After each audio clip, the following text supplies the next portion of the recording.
Hello, everyone. This week, I want to talk to you about labs and lab organization. You will have sewing labs and cooking labs, and then some other miscellaneous labs we'll talk about. So, for sewing labs, you will usually require your students to purchase their own supplies and materials.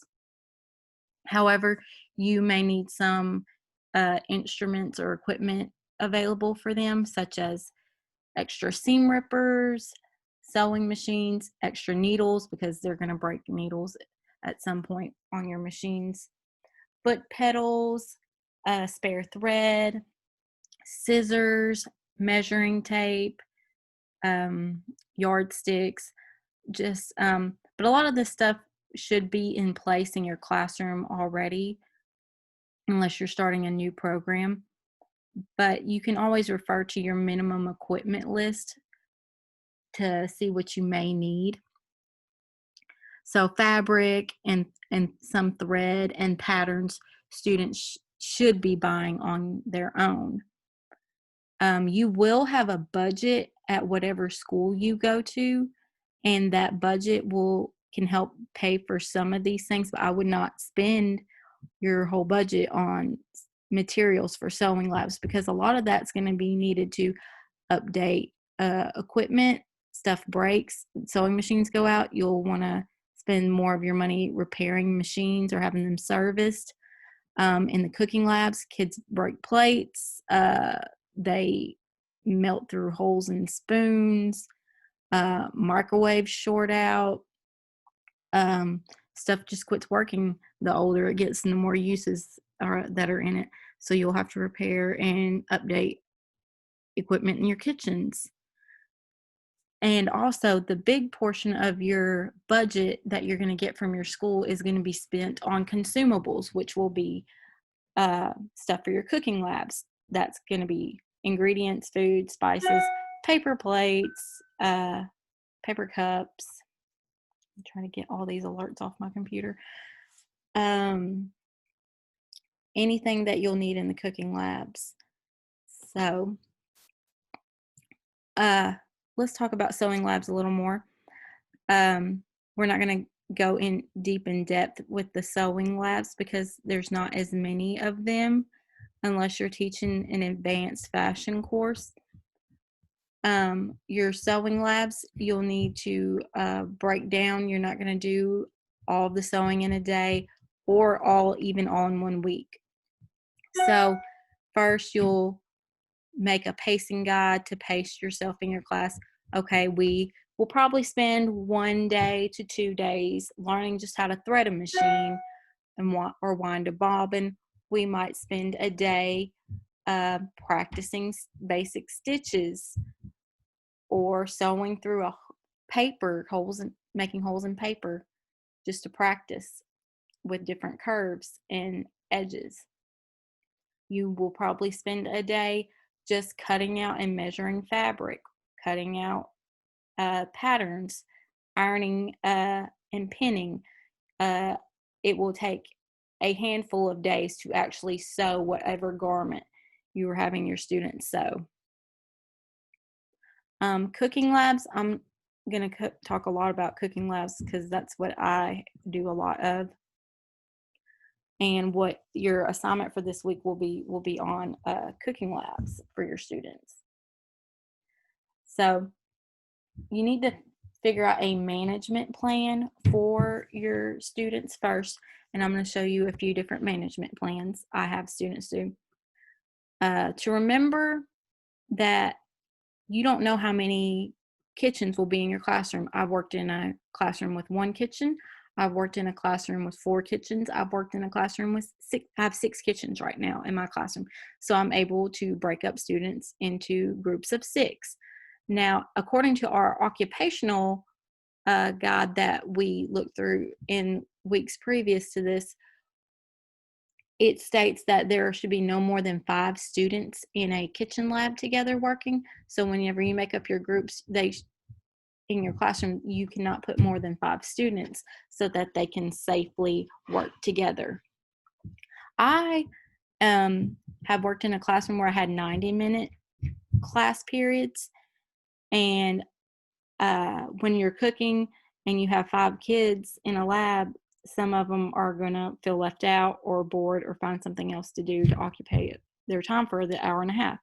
So I broke down different jobs for them that everyone is responsible for.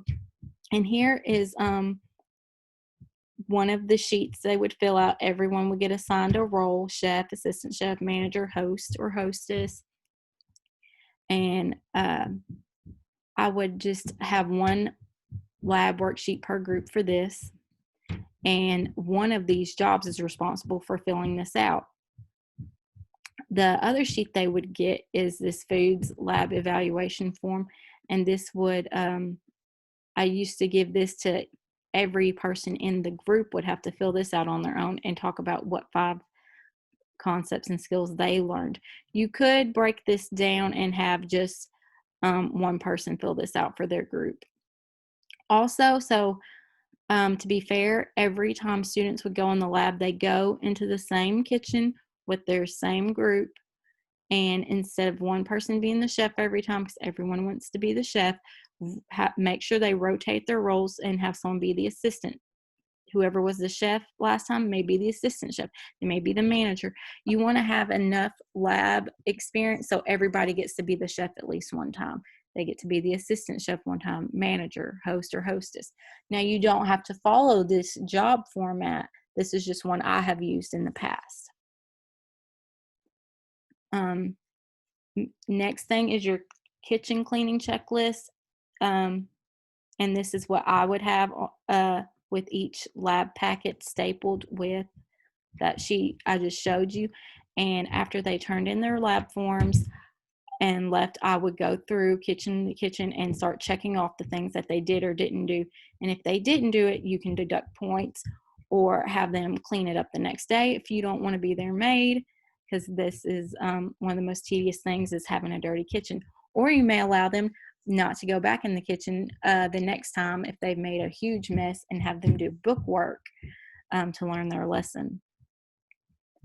When I had 90-minute classes, students would prepare food for themselves and eat, but also they prepare another plate and take it to a teacher to eat, and the teacher would score them on how well their food was.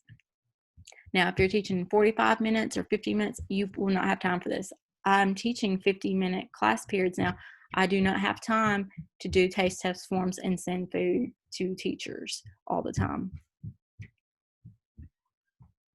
And I'm going to try to put copies of these just so you can look at as reference when you're developing your own lab management plan. This year with COVID, I'm not putting kids in group of 5. I'm only doing 2 or 3 in a group, and we're having to take a lot of turns. We're not doing this sheet either. They are only doing this sheet. Each person's doing this sheet the day after we finish our lab, because again, it's only 50 minutes. And I put it into a Google form for them to fill out, because we've been asked not to do so much paper passing around during this COVID time. So they can get an iPad, they can do it on their phone or their computer and get this done. And that's part of their grade. And I do each lab experience is 100 points. Even if it lasts 2 days, if it's a 2-day lab, like we prep all the food on day 1 and then we cook and eat on day 2 and clean up, it's still one big 100-point grade. And you'll have to decide how many points is the participation going to be. I give them 50 points just for participating in the lab. This cooking lab form, it's 25 points. And then cleanup, on that cleanup sheet I showed you, is 25 points. So that is a 100-point grade.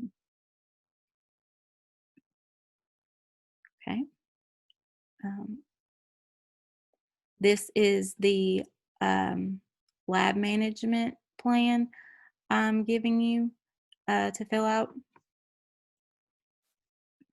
I went through the food safety and nutrition frameworks, and I pulled the standards that were very apparent to have to do with a lab experience. Plan and prepare a variety of meat and poultry dishes following minimum eternal cooking temperatures. So that's 2 labs right there. A meat dish and a poultry dish. So over here, you may put for your meat dish burgers. And your recipe, you can type your whole recipe for your burgers here, or you can just find a recipe on Google and insert the link here, and I will be able to view it that way. Number of days, burgers are only going to take 1 day for a 50-minute class. Cost per lab for a group of 5 students, what you'll do is you'll go, the easiest way to do it, and what most FACS teachers have to do, is they have to shop at Walmart.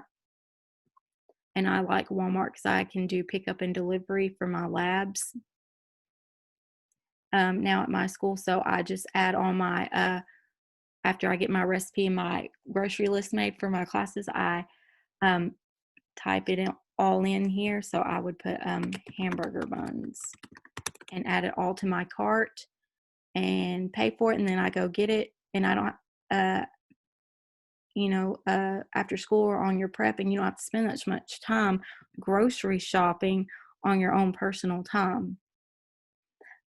So I'd add all of my ingredients for my lab, and it would give me the total cost before I check out. So let's say burgers for one 5 person group of students may cost you $20 whenever you add it all up in the cart.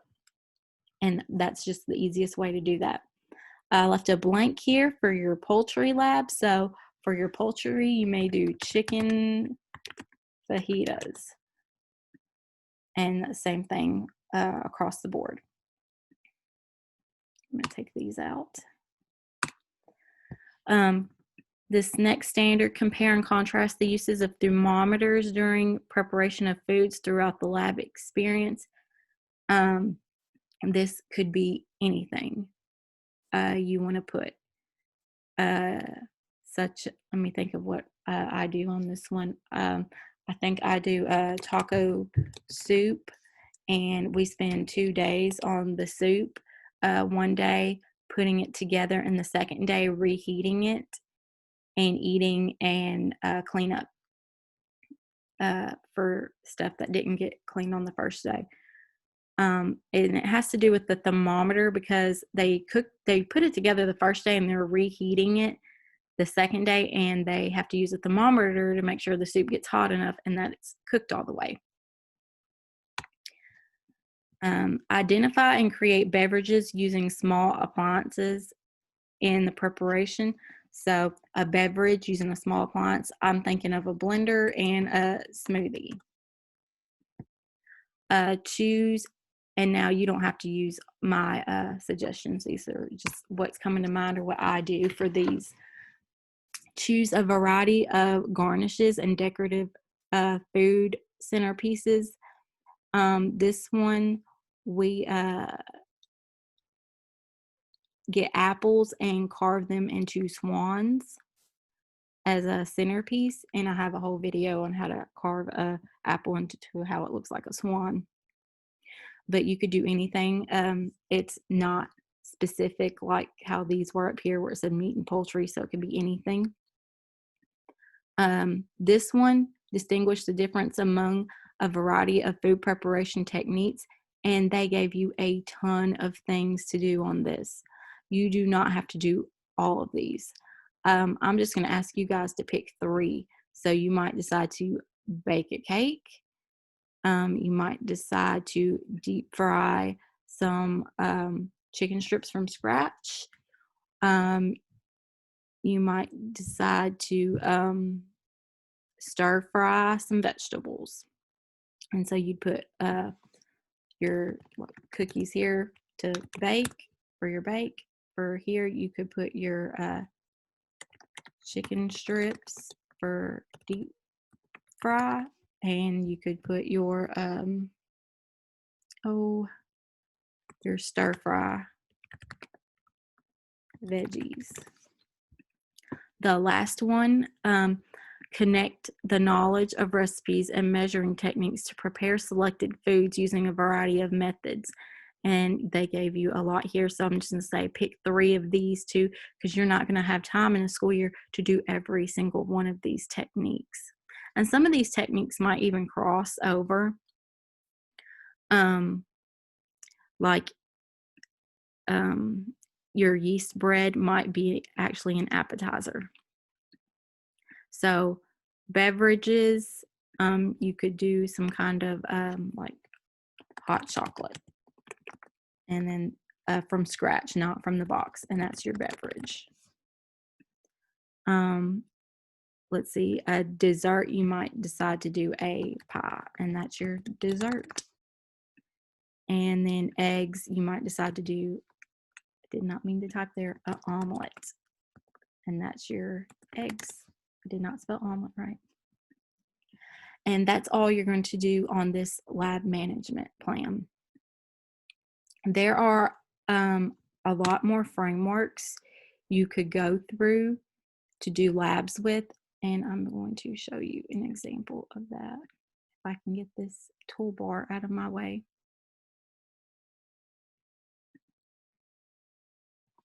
I'm gonna have to minimize it so you can see. So here's the frameworks for food safety and nutrition. Let's see. Nope, this is the playbook, not the frameworks. I'm sorry.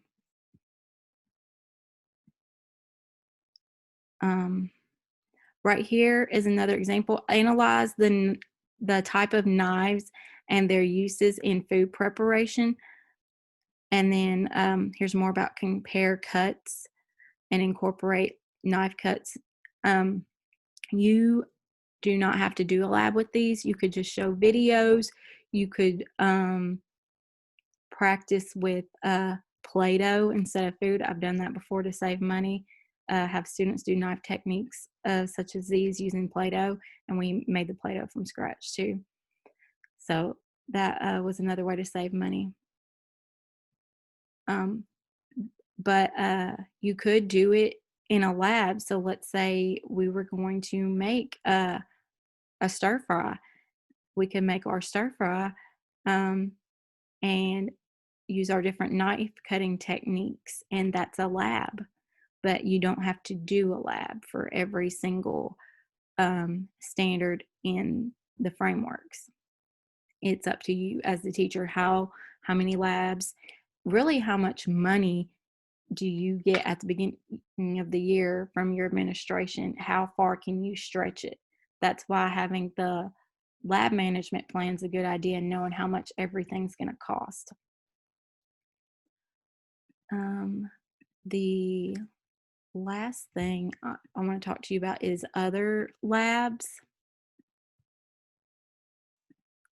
on our syllabus. There are other labs that you may need to save money and put back for.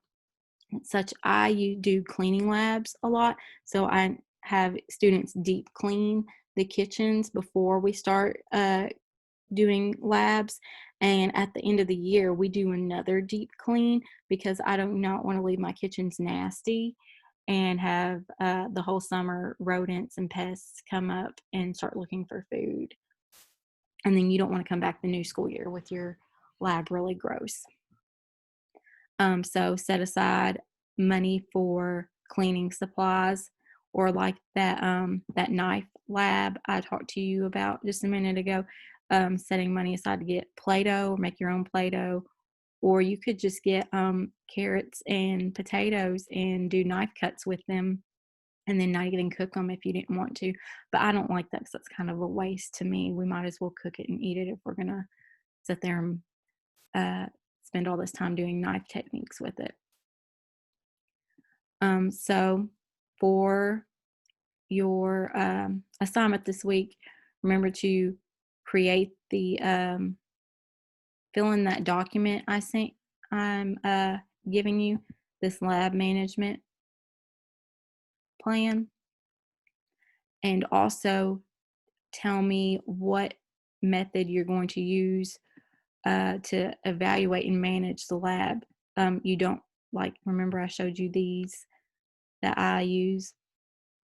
Come up with your own. Find one online that's already done and tell me how you're going to use that. Email me if you have any questions about this assignment, and I'll get back with you. Thank you.